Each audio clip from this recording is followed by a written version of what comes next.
13 अक्टूबर 1935 येवला में एक परिषद का आह्वान किया गया और उस परिषद में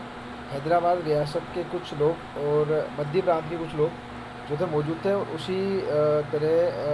10,000 अस्पृश्य लोग भी सभा के अंदर मौजूद थे। अम्बेडकर साहब का भी वहाँ भाषण हुआ और वो भाषण भारतीय राजनीति और भारतीय जो सोच थी उसको हिलाने के लिए काफ़ी था उस समय के लिए, कि उस परिषद के अंदर अम्बेडकर साहब ने एक जो कालाराम मंदिर प्रवेश की जो उनकी योजनाएं कुछ सालों से चल रही थी, उसे उन्होंने उस समय बंद कर दिया। उन्होंने कहा कि हमने हमारे 5 वर्ष इस योजना में व्यर्थ किए, हमने हमारा पैसा लगाया, समय लगाया, मगर उसके बावजूद स्पर्शीय जो हिंदू हैं उनका जो है मान नहीं जागा और उन्होंने हमें वहाँ प्रवेश नहीं दिया और हमें अब आगे बढ़ने की आवश्यकता है, इसमें और समय लगाने का कोई मतलब नहीं बनता है। उसने कालाराम मंदिर प्रवेश की जो उनका उद्देश्य था उसको वहाँ पर ख़त्म कर दिया। साथ ही साथ उनके सब मन में इतनी भावना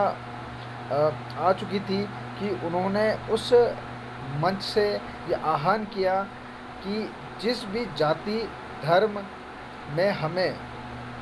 हमारा अधिकार आर्थिक तौर पे, शैक्षणिक तौर पे, राजनीतिक तौर पे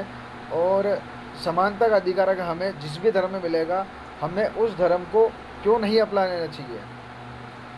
हमें उस धर्म को अपना लेना चाहिए। ये उनके बोल उस सभा के अंदर उठे और उन्होंने कहा कि मैं धर्मांतरण का जो विषय है और इसके लिए आह्वान करता हूँ कि यदि अब नहीं बदलेगा तो हमें अन्य धर्मों में जाना पड़ेगा। और जब इन्होंने इस चीज़ का आह्वान किया तो इसका उनके सहयोगी, उनके गोलमेज जो सभा थी उसके साथ में रहे सहयोगी और गांधी जी, यहाँ तक कि राजेंद्र प्रसाद, इन सब ने उस समय इस चीज़ का विरोध भी किया। विरोध कहना या फिर आप कह लीजिए कि उस चीज़ को उन्होंने कहा कि अम्बेडकर साहब जो है थोड़ा भावनात्मक रूप से हो गए कि जो दलितों पे जो अत्याचार हो रहा है वो सहन नहीं कर पा रहे हैं और वो उनकी कोशिशों के बावजूद वो उनको उस तरह से जो एक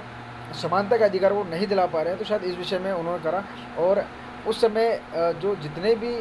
अन्य धर्मगुरु थे उनमें एक खुशी की लहर थी। उन सभी ने मोस्टली जितने भी थे सभी ने अपने अपने जो प्रचारक थे, अपने अपने अनुयायी थे, उनको अम्बेडकर के पास भेजा या अम्बेडकर साहब के पास तार भेजे कि साहब आप हमारा धर्म अपना लीजिए, हम जो है आपको समानता दे देंगे, हमारे धर्म में ऐसा कुछ भी नहीं है। मगर अम्बेडकर साहब के जो अनुयायी थे और उनके जो सहयोगी थे वो इसके विरोध में थे और धीरे धीरे इस विषय में उनसे बात भी हो रही थी कि जो अम्बेडकर साहब ने आह्वान किया है धर्मांतरण का, उससे किसी तरह रोका जाए। और इस विषय में आगे चर्चा होनी थी और इसकी चर्चा आगे क्या हुई ये मैं आपको अगली वीडियो में बताऊँगा।